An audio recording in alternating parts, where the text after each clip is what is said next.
capitaine salaamaaleykum. waaleykum salaam wa rahmatullah. maa ngi leen nuyu di lay ziar yow mi chef brigade régionale bu service d'hygiène bu Thiès. ñu ñëw recevoir ñu ci seen bureau ngir ñu mën a waxtaan ak ci li jëm ci seen liggéeyu service d'hygiène muy doon domaine boo xamante ni dafa poser problème yu bari parce que dinañ leen gis ci biir dëkk beeg seen i tenue mais en général duñu xam lan mooy réellement seen émission te xam ko dafa am solo ndax budul yéen lu bari ci société bi actuellement du fonctionner te loolu li ñu njëkkee mooy bàyyi la di nuyu de def présentation. Merci jërëjëf monsieur Sy donc man maa ngi tudd capitaine Armand Seck ñun lay dénk ci jamono ji ñu jiite brigade bi nga xam ne moom moo ëmb région bu Thiès ci wàllum hygiène waaw mu nekk brigade boo xam ne am na juróom-ñetti sous-brigade donc district yi fi nekk daanaka yëpp district bu nekk am na sous-brigade bu fa nekk ba mu des bu Pout te ci jamono ji aussi ñoo ngi ci ay démarches pour mun fa def ay agent waaw donc toll nii couverture bi nga xam ne moom mooy la couverture en matière d'hygiène et de sécurité sanitaire pour région Thiès donc brigade d'hygiène bi am ci wàllu bu am solo donc moom la ñu yàlla dénk ci jamono ji ñuy wax ak yow donc maa ngi fi ñëw nag depuis daaw waaw donc ñu ngi ma fi affecté depuis daaw donc maa ngi sama deuxième année bi nga xam ne moom laa nekk ci région Thiès. donc mon capitaine est-ce que mën nañu wax lan mooy mission service d'hygiène. question boobu moom monsieur Diallo dañ la ci jaajëfal li tax ñu jëla ci jaajëfal parce que dafay nekk lu ñu sawar waxtaane ndax service d'hygiène mission am boo koy tënk ci benn pàcc mën nga wax ne mission service d'hygiène mooy fexe ba fépp foo xam ne doomu aadama daf fay évoluer maanaam daf fay yeewoo mbaa mu di fa liggéeyee mbaa mu di fa épanouir c'est-à-dire foo xam ne fowukaay la ñëw pour foo xam ne daf fa ñëw pour daan doole donc mu mun faa am wér-gu-yaram bu ñëw ci wàllum aar déjà ci wàllum kaaraange loolu nag buñ koy faram-fàcce mën nañ wax ne dafay am juróom-ñaari point maanaam juróom-ñaari mission yi nga xam ne moom mooy li ñu mën a tuddee ci nasaraan les missions régaliennes bu service ci jiitu mooy communication maanaam sensibilisation ndax service d'hygiène am na mission wu am na liggéey bu toll ni fexe ba population ñu mun leen a jàngal lan mooy kaaraange ci wàllum wér-gu-yaram donc loolu mooy suñu mission bu njëkk te ñu ngi koy doxal ci activité yoo xam ne ñu ngi leen tuddee ci nasaraan VAD maanaam visite à domicile moo waral service d'hygiène bu ñu xëyee du leen gis ci bureau dañuy xëy dugg ci biir dëkk bi def lu ñuy tuddee ay visite à domicile wala ay visite dans les lieux de travail donc mooy waral dugg ci kër yeeg dem ci mbedd yi dugg ci boutique yi dugg ci magasin yi dugg ci fépp foo xam ne dañ fay liggéey mooy les visites dans les lieux de travail surtout nag ci wàllum sécurité sanitaire des aliments moom la ñuy gën a focaliser wu parce que foofu la li nga xam ne moom mooy lekk bu bon bi wala lekk bu bon bi mën a faagaagalee doomu aadama donc loolu moo waral ngeen di gis agent yi di dugg ci biir bu ñu jógee ci loolu lépp loo xam ne mooy prophylaxie liée surtout à la surveillance aux frontières mooy la sécurité sanitaire aux frontières ni police ak douane police gérer sécurité physique au niveau des frontières douane yor la sécurité financière économique comme ni ma ko mën au niveau des frontières loolu dafa service d'hygiène nekk tamit yor tout ce qui est sécurité sanitaire donc képp koo xam ne da ngay dugg si ci biir réew mi war nga présenter lu ñu tuddee un carnet de vaccination pour wane ne yow fa nga jógee aar nga sa bopp ba indaale mandarga bu tax nga aaraale ñun ñi nga xam ne ñoo nekk Sénégal. maanaam sooy dugg si waroo indi si benn feebar te dañ ko war a mandargaal ci kayit boo xam ne booy génn Sénégal tamit la même chose moo tax ci wàllum règlement sanitaire international ñi nga xam ne ñoom ñooy tukki génn Sénégal service d'hygiène la ñuy ñëw pour ñu mun leen a ñax donc ñax yi nga xam ne moom lay soxla réew mu nekk nag ak ñax yi nga xam ne moom nga demandé donc service d'hygiène toujours ci wàllum mission yi nga xam ne moom la ñu état bi dénk bokk na ci la lutte anti-vectorielle maanaam lépp loo xam ne day joxe feebar buy wàllaate donc les maladies transmissibles par des vecteurs mooy feebar yi nga xam ne maanaam yoo wala leneen lu xeetoog yoo moo koy joxe donc xeex bi ci wàllum aar toujours service d'hygiène daf ci am wàllu bu mot sëkk donc loolu moo tax ñun mu bokk tamit suñu mission ci juróom-ñaari mission yi nga xam ne moom laa la wax sànq mu bokk ci li nga xam ne moom mooy la lutte anti-vectorielle képp tamit koo xam ne lépp loo xam ne tamit dafa nekk ci wàllum accompagnement autorité maanaam les autorités yi nga xam ne ñoom ñoo nekk comme autorité administrative yi ou bien autorité locale yi seen conseil ci wàllum hygiène donc service d'hygiène la waa service d'hygiène dañoo bokk ci ñi nga xam ne ñoom ñooy bokk ci ñi nga xam ne ñoom ñooy conseiller ki nga xam ne moom mooy autorité administrative yi wala ñu nekk les autorités locales donc les maires ou bien tout ce qu'on peut avoir comme conseil. Service d'hygiène aussi am na mission bu police maanaam ñu tuddee la police de l'hygiène. Police de l'hygiène daf ñuy permettre lépp loo xam ne yoon da kay tere ci wàllum hygiène te mu mën a faagaagal doomu aadama dafa am luy tuddee le code de l'hygiène moom ay articles yoo xam ne dañ ko ci dëxëñ article yooyu code de l'hygiène boobu moom mooy arme maanaam moom mooy outil de travail bi nga xam ne moom la service d'hygiène di jëfandikoo pour mun a appliquer li ñu tuddee la police de l'hygiène police boobu moo ñuy tax ci biir liggéey bi ñuy liggéey sur le terrain par rapport aux visites à domicile dans les lieux de travail voilà au niveau de la salubrité publique ñu mën a def constat parce que am nañu pouvoir d'huissier bu ñu mën a permettre à ce que ñu constater ay infractions ba pare mën a teg ay daan donc mën a def poursuite même ba ci procureur de la République donc service d'hygiène tamit dina bokk ci ñun suñu mission ñuy préparer li nga xam ne moom mooy la politique de l'État en matière d'hygiène mooy gunge boobu ñu war a gunge état bi ci définir li nga xam ne moom mooy la politique nationale de développement en matière d'hygiène mooy mission bi jekk bi nga xam ne moom la service d'hygiène war a doxal teg ci nag communication bi ñëw par rapport à la sensibilisation éducation pour le changement de comportement et d'ailleurs looloo waral plan de développement yi nga xam ne moom lañ teg yëpp depuis les indépendants jusqu'aujourd'hui ba service d'hygiène amee ba tey gouvernement bu taxaw ba ci bii mujj nii mooy la vision 2050 service d'hygiène def na ci liggéey bu mucc ay surtout par rapport ak li nga xam ne moom mooy li ñuy xaar ci gouvernement li ñuy xaar ci état ci wàllum développement ci mbiru hygiène ak sécurité sanitaire parce que mieux vaut prévenir que guérir. moom capitaine nga ci point yu bari yoo xamante ni population bi ci war a conformer pour ñu mën a am une seen place la société bi ñuy dund parce que l'endroit bi ñuy dund. alors léegi par rapport à ces points naka la surtout citoyen bi ñoom ci boppam war a comporter pour nekk en règle par rapport à ces points qui sont nombreux quand même et peut-être exigeants parce que ñoom noonu lañ koy gisee population bi. jërëjëf monsieur Diallo question bi am na solo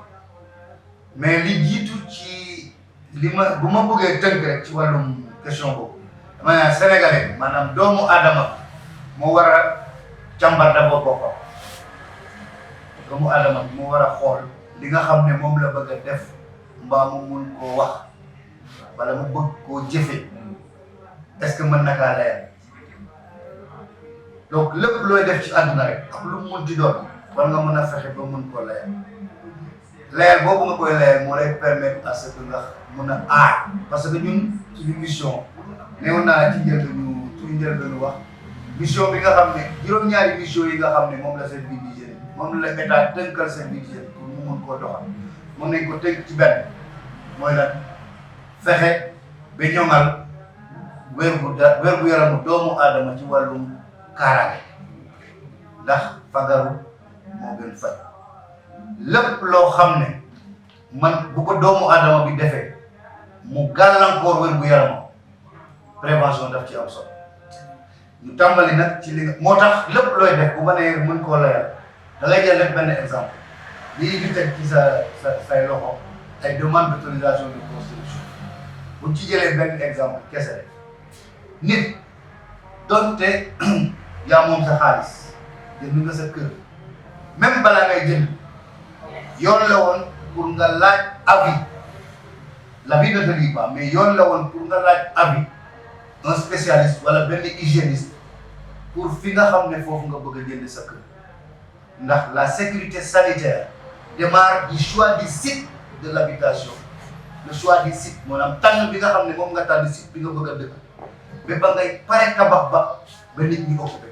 waaw moom capitaine boo ma bëggee wax que ni pour nga tabax sa kër laaj na nga def service d'hygiène kon de loolu dañ ciy teg baaraam ndaxte population bi wala nga ne loolu bees ci ñoom xamuñu li nga xam mooy jënd suuf si yëkkati seen prix ñu ci xaw soo leen ne service d'hygiène duñ la dégg. pourtant nag am nañu ko xam parce que demande yi ay nit a ko fi indi mais demande yi du ñëw directement au niveau du service demande bi dañ koy déposer au niveau de la mairie wala au niveau de l'urbanisme parce que le comité départemental de validation des plans des demandes ou bien le comité régional bi nga xam ne gouverneur moo ko jiite les services techniques compétents ñoo ci nekk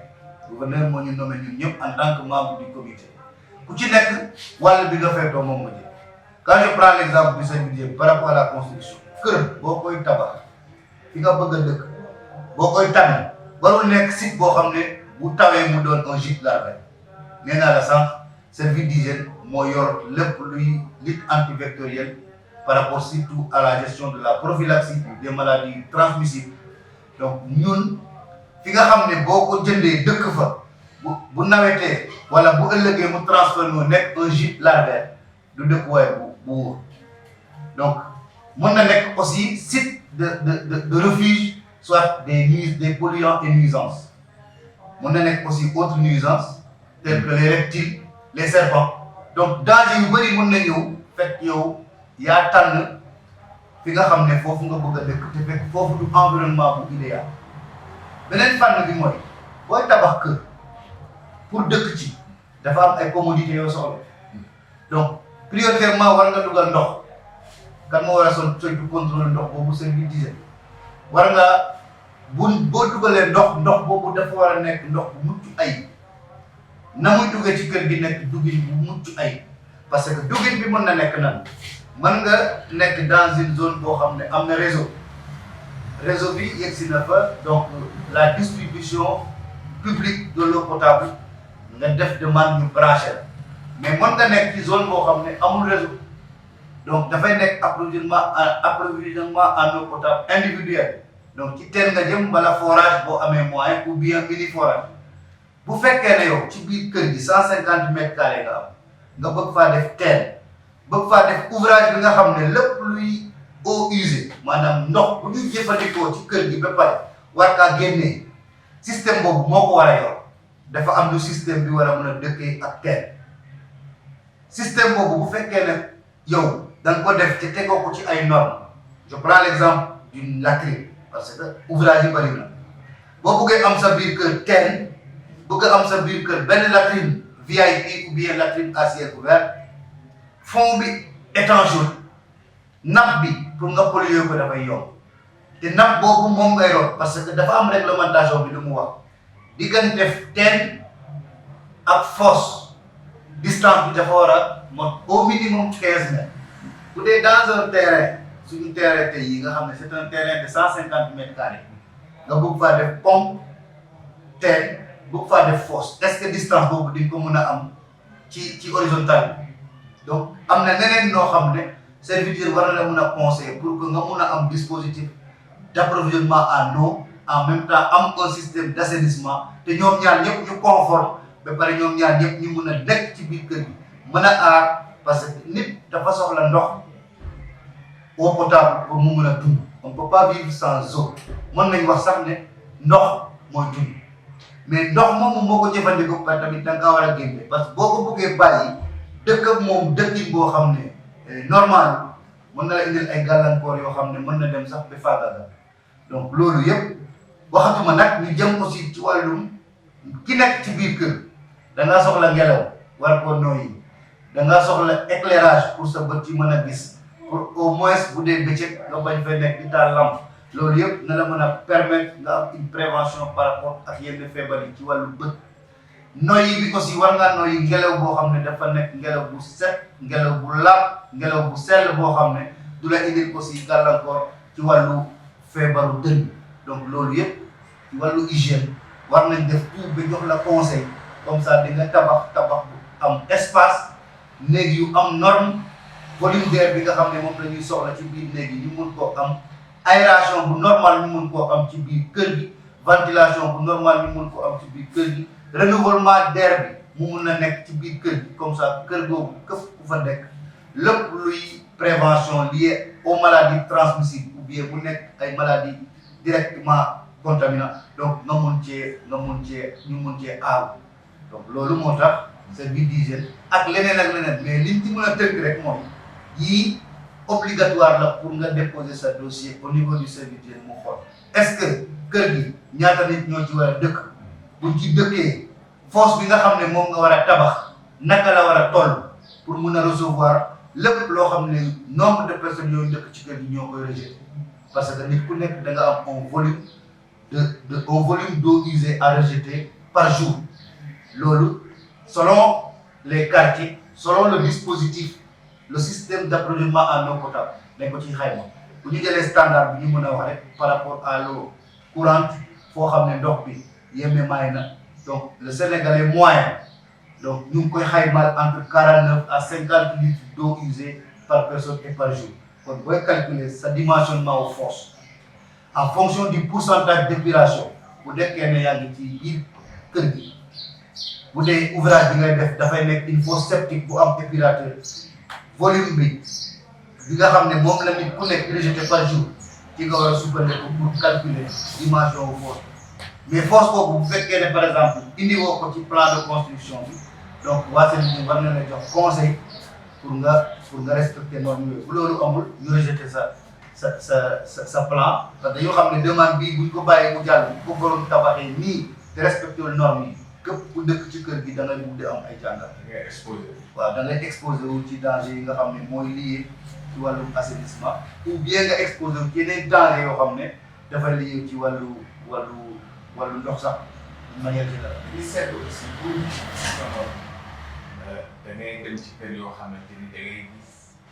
ay ateliers menuisiers yi nekk fa ak seen machine yu mag yi di def bruit yu doy waar yoo xamante ni dina déranger waa kër ga. mais pourtant dañ koy signaler parfois mais du am suite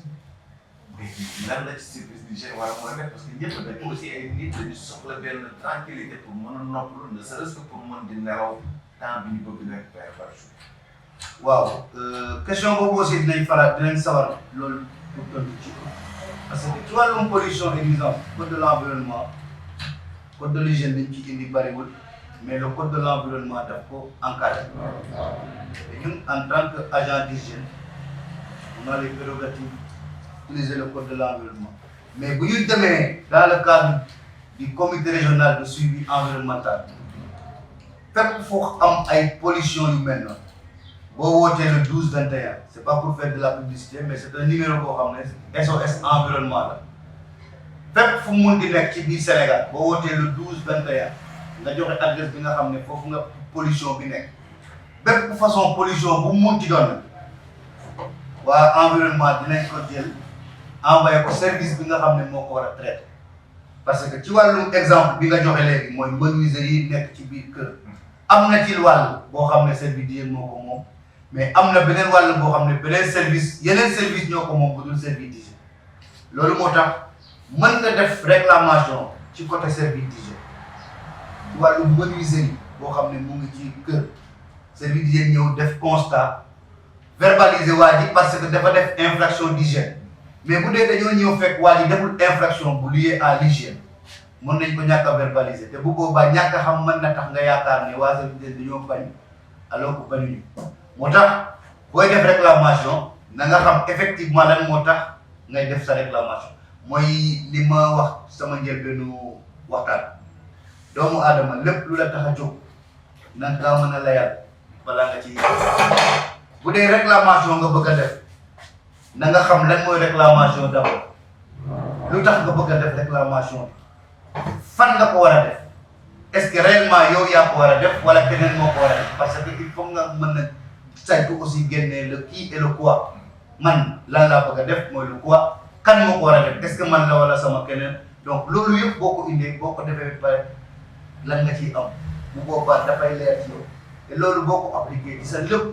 looy def ci sa dund da ngay nekk dans l'hygiène parce que hygiène mooy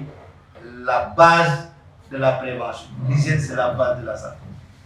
waaw SOS environnement 12 21 bi ñooñu ñi nga xamante ni ñoom ñu war a contacter. exactement. ba léegi boo ko defee mission yi fi wax yëpp macha allah am na solo mais bari na mais on a dit que service d'hygiène yaakaaruñ ne am na effectif bu mën a compléter mën a def mission yi. naka ngeen di def pour mën a gérer situation bu rëy bi ngeen am par rapport ak seen effectif bu ndaw ngeen yore. effectif bi tuuti na mais stratégie la ñuy liggéey actuellement parce que tey boo xoolee li nga xam ne moom mooy effectif ci biir région Thiès bu doon agent bu nekk dañ ko affecté ci commune yi commune bu nekk du am agent dans la région de Thiès mais dañoo xool cible bi nga xam ne moom lañ am ci population ñu def benn plan d'action boo xam ne dina dañu permettre à ce que ñu def activité de masse boo xoolee semaine yii am na benn semaine lëmm boo xam ne brigade bi laa jël convoqué ñëpp destination Mbour on appelle département de Mbour tout le monde chaque jour ñu def le paquet c'est pour booster les objectifs parce que noonu lañ mën a def comme activité def ay activités de masse tir groupé pour mu mun ñu permettre à ce que ñu atteindre objectif yi ci wàllu boo buggee jël rek agent bu nekk na demal boppam donc automatiquement bu ñu buggee liggéey sous brigade par sous brigade bari na ruq-ruqaat yoo xam ne war nañ fa intervenir di fa mën a jafe-jafe yi nag bari na ci liggéey.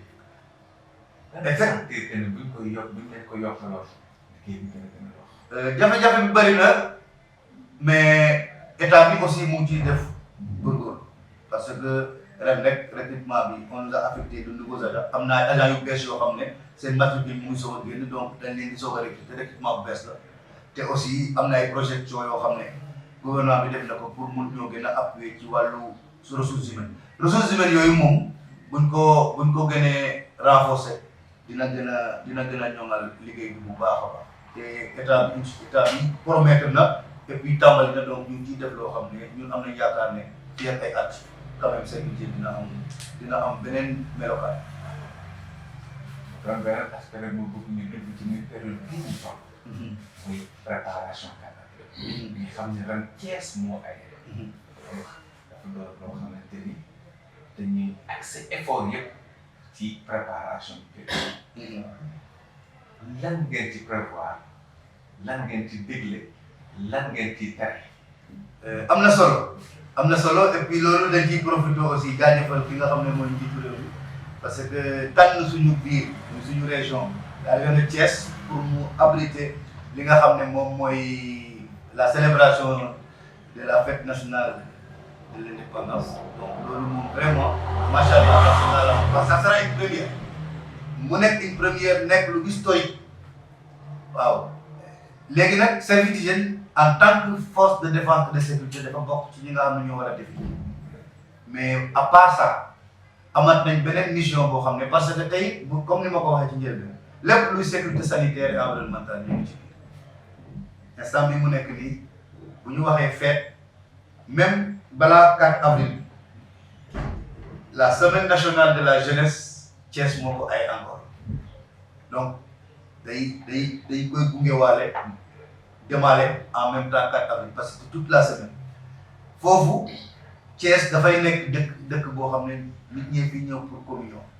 donc il y aura beaucoup d'étrangers en plus des populations de Thiès ñu war a am wér-gu-yaram bu ma sëkk ci wàllum aar moo tax dispositif bi nga xam ne moom la ñu war a teg pour aar population bi sànq rek la envoyé la requête l'estimation des besoins à monsieur le maire parce que fépp foo xam ne doomu aadama daf fa war a dal muy ñi ñëw pour défilé bi 4 avril bi muy ñi nga xam ne dañoo ñëw pour feetu semaine de la jeunesse ñoom ñëpp dañ leen war a assurer seen kaaraange donc ñoom ñëpp dañ fexe ba foofu yëpp ñu mun koo désinfecter désinsectiser ko dégg nga moom comme que dëkk bi ba lépp loo xam ne dafay joxe doomu jàngoro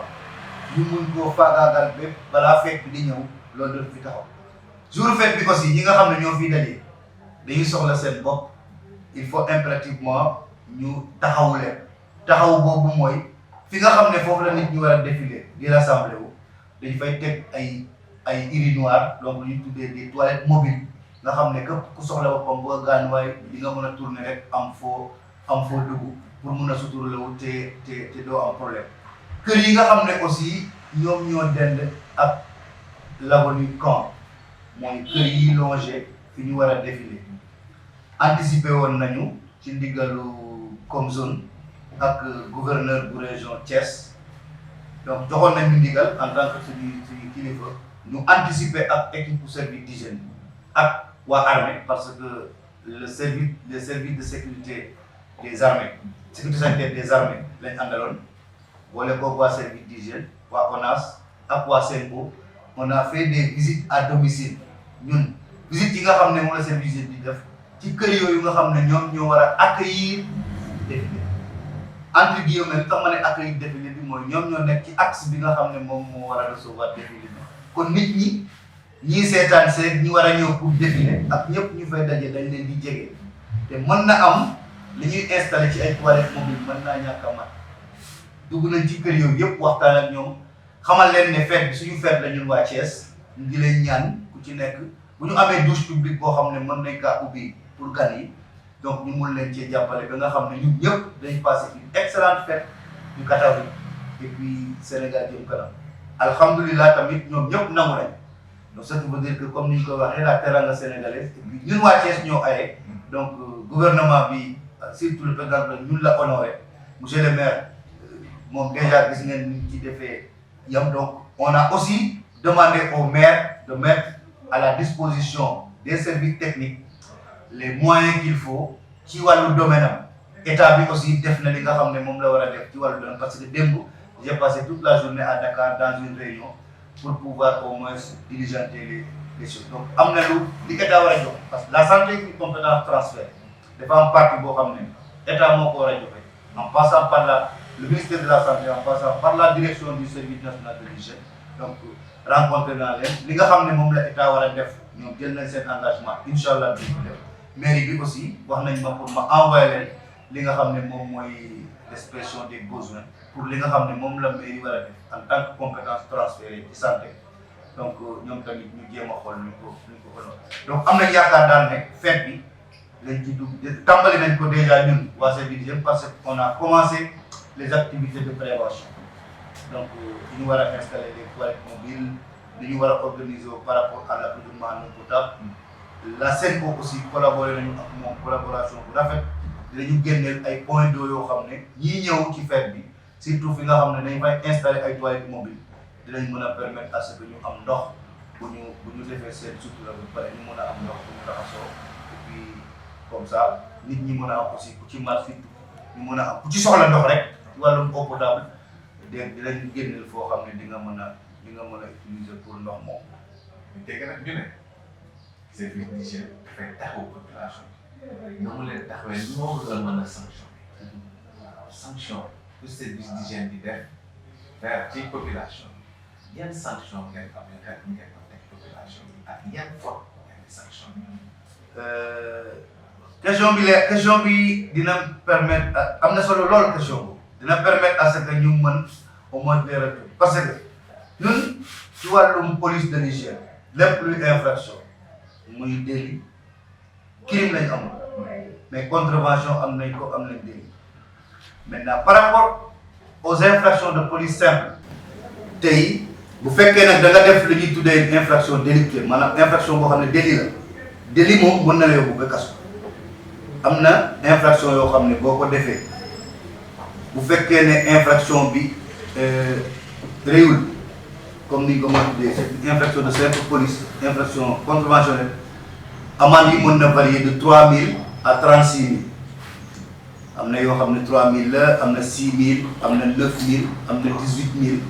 am na 24000 ba 36000 foofu mooy le maximum pour les infractions contraventionnelles. lan lañ tuddee infraction contraventionnelle. comme infraction contraventionnelle mooy infraction boo xam ne simple police la mooy du la yóbbu kaso infraction boo xam ne mënu la yóbbu kaso maintenant bu dee infraction de délit maanaam infraction boo xam ne délit la infraction délictuelle mooy infraction bi nga xam ne mën na la yóbbu kaso comme opposition à visite légale par exemple nit ñi ñëw un agent assermenté agent d'hygiène qui se présente devant ta maison en tenue correcte présenté wu décliner identité ba pare décliner li nga xam ne moom mooy mission bi mu def si nga opposé wu ne fii doo fi dugg muy sa ERP c'est-à-dire muy fa ngay liggéeyee muy fa nga dëkk yoon daf la daan te daan boobu la yoon daan kaso xëj na ci donc daan bi mën na nekkee bu dee pécuniaire de 20 000 francs à 216 000 ou bien ñaari weer bi ñaari at bu dee da nga def nag un délit lié maintenant à la santé publique purement c'est-à-dire un délit par rapport surtout ak comme li ñu doon wax sànq ci wàllum assainissement la sécurité sanitaire liée à la gestion des matières usées liquides am nañ ci infraction boo xam ne délit la comme bu ma joxee exemple mu l'élimination non conforme des matières usées liquides moom ak teg mbalit mbaa garaawaay wala feeraay ou bien épave ci endroit boo xam ne ci milieu boo xam ne amul clôture donte yaa ko moom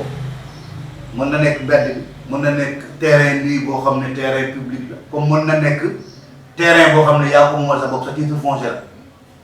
mais amul clôture donc den defoy li nga xamalan nga sotti fa loolu yoon daf lay daan boobu aussi daanu délit la daan bi mën na jëlee 200 000 ba 2 millions mbaa ñaari weer ba ñaari atuka wala ñaar ñëpp ça dépend maintenant ci li nga xam ne moom la le maître des poursuites di dogal ci yow parce que bu fekkee da nga def yenn conditions yoo xam ne dafay gën a garawal sa situation boo yeggee devant le procureur mën na laaj daan bu ëpp li nga xam ne moom la simple poli comment dire amende bi kese la wax wala tëdd kese waaw mën na boole ñaar yi waaw boo demee ci yoon buñ la defee ba nga dem ci kanamu justice ñu war laa àtte daan bi ñaari daan yëpp maanaam amende beeg tëdd kaso bi yëpp mën nañ ànd donc loolu moo tax ñu ne bu dee ay délit la soit amende bi la soit tëdd kaso wala ñaar ñëpp mais loolu yëpp aussi dafa ñëw ci li nga xam ne moom mooy le code de l'hygiène donc article bu nekk li nga xam ne moom lañ daan mais daal nañu retenir ñaar am nañu daan yoo xam ne c'est des simples police donc contravention la mais am nañu daan yoo xam ne c'est des délits bon crime nag amuñ ko en matière d'infraction d'hygiène. bon capitaine. monsieur Diallo. li nga wax ci mission yi am na solo trop ndax dina éveiller la population. ñi xam ni ñu ko seqal muy service d'hygiène et ñu comprendre que ni doxuñu lu dul pour seen intérêt. donc c'est important mais dafa am leneen lu am solo aussi moo ko muy xam ki ñu ko seqal ki ñu doon waxtaanal tey yëpp ñu dugg ci rubrique boo xamante ni dañ ko dédié pratiquement à la jeunesse. cette jeunesse là yi xamante ni tey ñu ngi école di jàng yeneen di ñu ngi sax université te xamuñu ne am na une porte qui peut s'ouvrir pour ñoom muy service d'hygiène ñaan koo xam nag mooy ñu bari duñ fa sax déposer pour def ay concours yu jëm dans ce sens alors yow ñu bëggoon nga xamal leen que ni fi nga jaar ñu mu amee solo peut-être nekk na parcours boo xam ne sax ñoom actuellement ñu fay jaar te bu ñu góorgóorlu dañuy expliquer fii nga egsi mais un parcours honorable parce que ku ñu def de service régional c'est parce que am nga jaar-jaar wax ñu ci sa jaar-jaar pour motiver les jeunes à faire autant pour mën a exécuter fii nga egsi vous êtes des exemples pour la jeunesse lan nga mën a wax sa jeunesse la lu si jaar-jaar. Merci beaucoup monsieur Diallo ci question bi nekk na question bu xaw a jafe la parce que wax ci sa bopp yombul wax ci sa bopp lu jafe la surtout nag ci bu dee ci wàllu man li mu mën rek mooy peut-être comme ni nga ko waxee xamal ñi nga xam ne ñoom ñooy population Sénégal surtout ndaw ñi que ne opportunité am na bu fekkee ne yow am nga bëgg-bëgg xam nga d'abord waa service d'hygiène am nga bëgg-bëgg nekk ci service d'hygiène service d'hygiène ñu ngi ciy duggee c'est un corps paramilitaire comme les autres corps que ce soit la police la douane eaux et forêts donc et cetera ñoo bokk du corps militaire mais c'est un corps paramilitaire à entrée militaire obligatoire bu fekkee ne da nga def le concours direct mooy boo bëggee dugg service d'hygiène il faut nga nekk koo xam ne def na déjà armée am na tamit léegi nag boo defee concours bi ba dugg pour jaar-jaar yi comme ni ma koy waxee maanaam le plan de carrière corps bi am na ñeenti corps ñeenti corporation muy les auxiliaires d'hygiène nga xam ne léegi sax amatul parce que on l'avait déjà ama concours bi defatuñ ko léegi ñetti corps yi rek ñoo fi nekk bien vrai que ci statut bi ba léegi auxiliaire d'hygiène bi mu ngi ci existé mais par rapport maintenant à l'organisation actuelle le concours des agents rek la ñuy démarrer concours direct parce que dafa amoon ñaari concours direct concours agent concours auxiliaire mais bu auxiliaire bi amatul léegi bu agent yi rek moom mooy am léegi nag agent d'hygiène bi moom mooy bu liggéeyee ñeenti at am na possibilité pour def le concours professionnel pour nekk sous-officier sauf que sous-officier bi aussi bu liggéeyee ñeenti at am na possibilité pour def le concours professionnel pour nekk officier. Technicien supérieur bi aussi am na possibilité bu liggéeyee ñeenti at def le concours professionnel pour nekk un officier mooy l'ingénieur. Donc il y a le corps des techniciens supérieurs, le corps des ingénieurs, le corps des sous-officiers d'hygiène ak le corps des agents d'hygiène. Maintenant li tax xëy na peut-être manque de compréhension am mooy que ne pour nga nekk agent ci biir service d'hygiène ci tënk mooy il faut nga am un diplôme de santé publique waaw le concours d'entrée au service d'hygiène maanaam li lay dugal biir service d'hygiène daf lay imposer nga defagum concours d'entrée à l'école nationale de développement sanitaire et social mooy fi ñuy former tout ce qui est infirmier sage-femme tous les paramédicaux. Il faut nga jaar foofu obligatoire parce que waa service d'hygiène foofu lañ leen di fam moo tax agent d'hygiène boo gis képp ku sol tëli service d'hygiène boo mun di gis il a un diplôme de santé publique. Le premier diplôme d'entrée au service d'hygiène c'est un diplôme de santé publique mënuloo bokk service d'hygiène te amoo diplôme de santé publique c'est pas possible waaw donc tous les diplômés du service d'hygiène ce sont des diplômes de la santé publique. Donc formation bi ngay def c'est le génie sanitaire donc que ça soit maintenant l'agent le technicien d'hygiène sanitaire ou l'ingénieur du génie sanitaire donc ñooñu ñoo composé li nga xam ne moom mooy les corps du service d'hygiène donc tënk bi mooy vraiment service d'hygiène yi mën nañu remplacer personnel de santé bi nekk hôpital base bi wala bu nekk hôpital régional. Non ku ci nekk da nga am sa mission parce que le génie sanitaire li génie civil représenté ci wàllum tabax moom le génie sanitaire représenté ci wàllum santé le génie sanitaire est la base de la santé. xam nga tey boo tabaxee bâtiment te amul fondation du taxaw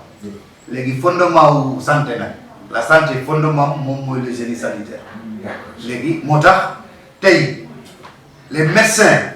pour être un médecin de santé publique da ngay def la médecine de pare il faut que nga def la formation en santé publique mooy les médecins yi nga xam ne ñoom ñoo diriger les districts. district sanitaire. Voilà. Léegi nag donc les médecins qui n'ont pas fait d'abord la santé publique même boo nekkee au niveau du district dafay xaw a des parce que la santé publique c'est la santé dans la population léegi nag ñun domaine boobu moom mooy suñu domaine. Donc loolu lañ jàng c'est-à-dire le génie sanitaire naka la ñuy def ba doomu aadama fu ko mun ci nekk ci àdduna muy ci liggéeyukaay ba muy fa mu dëkk mu mun a am ay conditions yu ko permettre mu nekk ci wér-gu-yaram bu mucc ayib loolu mooy suñu liggéey mais ci tënk daal li ma la mën a bu dee damaa ñëw ci man actuellement je fais partie du corps des techniciens supérieurs du génie sanitaire mooy ñi nga xam ne ñoom ñooy les chefs de service au niveau les chefs de service régionaux au niveau du service d'hygiène donc ak samay naataango et puis aussi di sant surtout ñi nga xam ne ñoom laa bokkal corps parce que Sénégal xëy na peut-être ñàkk a xam la wala ñàkk a comprendre parce que mën nga xam ci tur bi te fekk gëstuwuloo ci biir bi mën a layal ñenn ñi aussi bàyyi rek dina leen yóbbaale waaw ñu yaakaar ne xëy na peut-être fii yoru ko beneen corps moo ko yor c'est pas pour mais en tant qu'hygiéniste je peux dire que sant yàlla bu baax a baax buñ ma defee agent d'hygiène. parcours long. waaw ba nga nekk capitaine. exactement voilà léegi c'est pas facile. waaw c'est pas facile parce que da ngay gis am nañu suñu biir yoo xam ne ils ont fait directement l'entrée dans le corps des officiers parce que mën na nekk il y en a qui ont rampé donc ndax bu dee dans le cadre du génie sanitaire dañuy daal donc le concours actuellement avec les réformes on est en train de voir comment l'adapter au système LMD actuel nga xam ne léegi dafay fekk si situation moderne bi nga xam ne moom moo xew léegi ci fii donc un nouveau code a été déjà élaboré ça est dans le circuit un nouveau statut aussi pour le service a été déjà élaboré ça est dans le circuit loolu yëpp pour jéem a gën a raffermir donc gën a rafetal gën a ñoŋal aussi li nga xam ne moom mooy les textes liés à la corporation comme ça ñu mën a évaluer parce que boo xoolee le statut du service date de 1981 la majeure partie de nos agents n'étaient pas nés. Donc statut bi moo leen mag fuuf adduna dox na dox bu tax tey bari na ay problèmes yoo xam ne peut-être c'est des problèmes de santé publique yoo xam ne bokk na ci suñu mission daf ko war a jël en charge xam-xam baa ngi fi parce que nit ñi jàng nañ ko ndax le nouveau système LMD indi na ko mais statut bi jëlul ko en considération loolu noonu il faut pratiquement ñu harmoniser pour que mu am une conformité par rapport aux missions et aux textes yi nga xam ne moom la ñu war a utiliser que ça soit le code de l'hygiène tey bu ñu demee bay wax ci wàllum politique ci wàllum développement économie du moins ñuy wax ci wàllum pétrole le Sénégal bu bëggee am pétrole am gaz tout ce qu'on peut avoir comme pollution et nuisance qui peut impacter la santé publique liée à ces hydrocarbures war nañ ko mën a jël en charge exemple rek la ma jël ko war nañ ko mën a jël en charge dans le code de l'hygiène te loolu bi ñuy dëxëñ code bi en 1983 parce que c'est la loi 83/71 booba xalaat boobu noonu amutoon kon tey avec les nouvelles technologies ak li nga xam ne moom mooy les nouvelles donnes de développement yi nga xam ne foofu la Sénégal toll donc normes yi nga xam ne moom lañ war a accompagner war nañ ko mën a jël en charge au moins dans le code de l'hygiène comme ça mu permettre à ce que képp ku def une infraction liée à ces hydrocarbures liée surtout à la situation nouvelle ñu mun a am ay textes légaux yoo xam ne dinañ ci mën a sukkandiku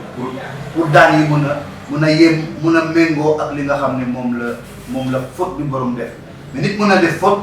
amuloo texte te bu amul texte y a pas de base légale te boo amul base légale mënoo ko verbaliser et puis loolu mu def comme infraction mën na nekk sax une infraction très lourde donc da nga obligé maintenant di colmater ou bien nga ratisser wala nga contourner wuti ay yeneen texte pour mun a indi ay daan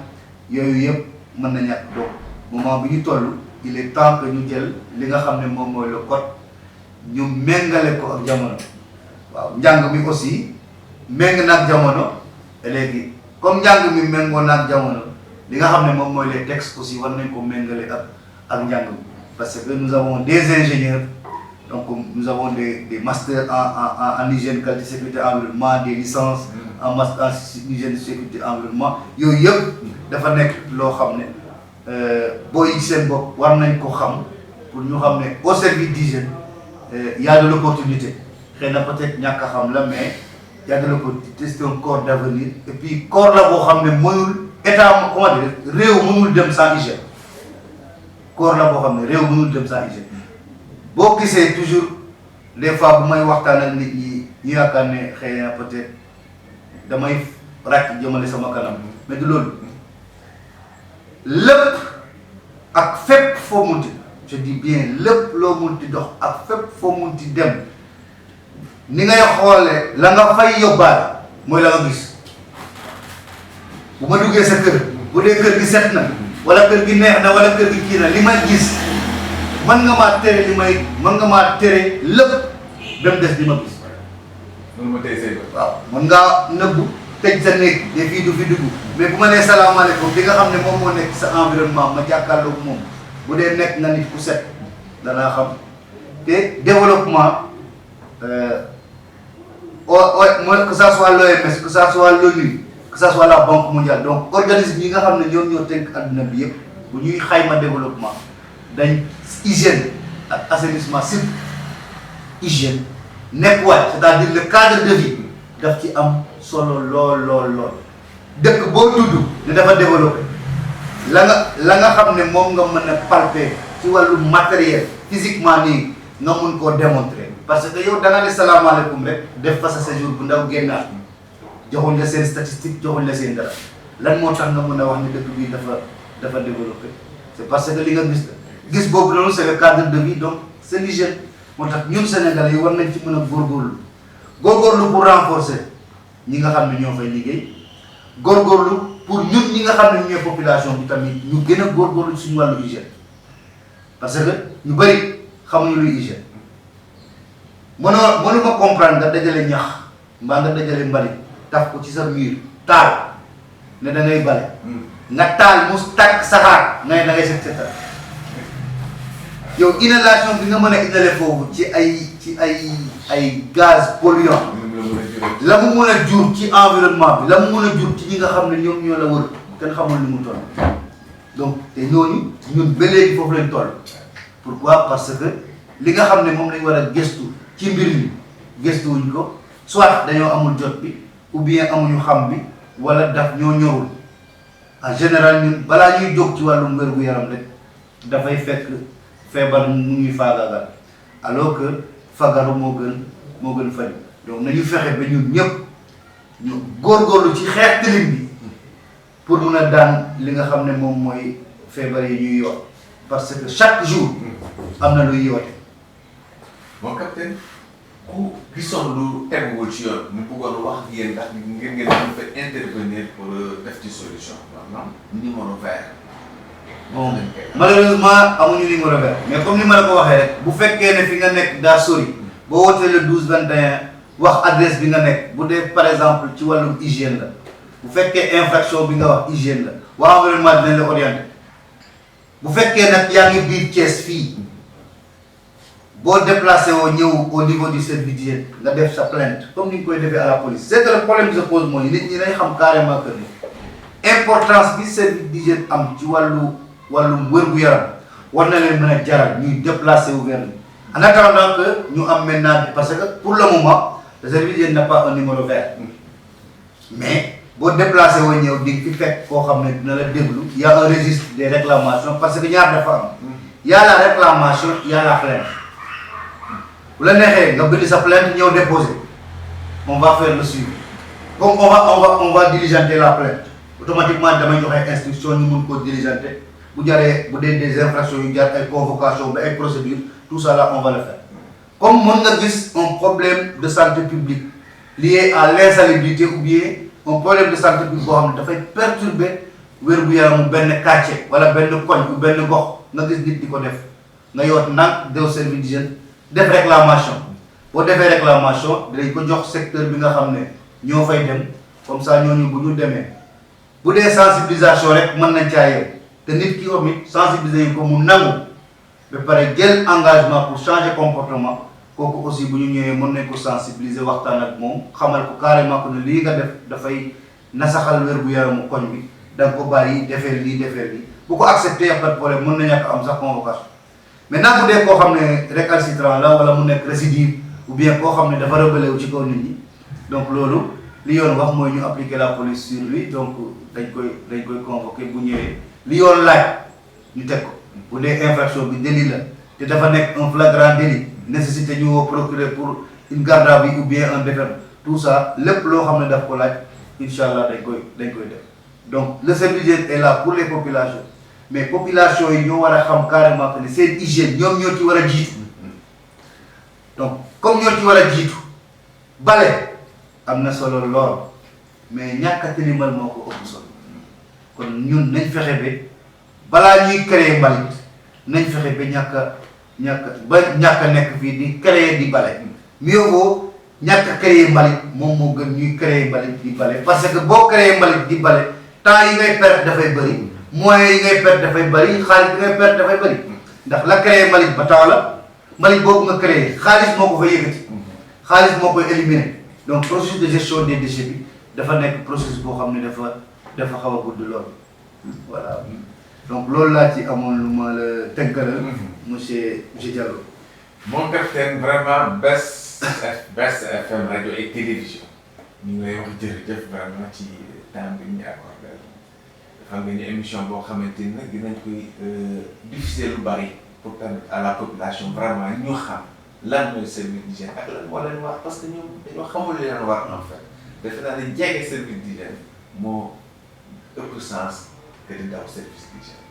jërëjëf mon capitaine. jërëjëfati monsieur Diallo ñu lay jaajëfal parce que émission bi aussi ñun comme li may wax toujours rek nee naa la sànq la deuxième mission du service d'hygiène mooy communiquer éduquer pour un changement de comportement donc éducation boobu déjà émission bi ñu def nii rek mën nañu permettre à ce que xëy na peut-être population bi suñ ko dégloo mu mën a indi ay changement de comportement en tout cas daal xam li pour tàggatoo maa ngi leen di gërëm bu baax di leen sant te di balu ak auditeurs yi téléspectateurs yi donc balu ak te ngeen xam ne wax ji neexul wax neexul wax yombul lépp lu ci nekk loo xam ne dafa xaw a si gisaka na ngeen xam ne du sama coobare donc matadi doomu aadama ko indi ñu ciy jéggalu bu baax a baax et puis aussi di ñaan yàlla lépp loo xam ne am na ci intérêt am ci importance bu nit mën koo jëfandikoo pour mu indil ko un développement sanitaire yàlla ko yàlla ful et puis wasaare ko ci biir région Thiès wasaare ko ci biir Sénégal pour que Sénégal mën a nekk dëkk bu set boo xam ne cadre de vie bi nga xam ne moo gën ci cadre de vie dinañ ko am pour que suñu hôpitaux yi bañ a dee bari malade parce que quand la prévention marche donc les hôpitaux n'auront pas beaucoup de malades. Merci beaucoup monsieur Diallo merci beaucoup ñi nga xam ne aussi ñoom ñooy les techniciens maa ngi leen di gërëm di leen sant. jërëjëf.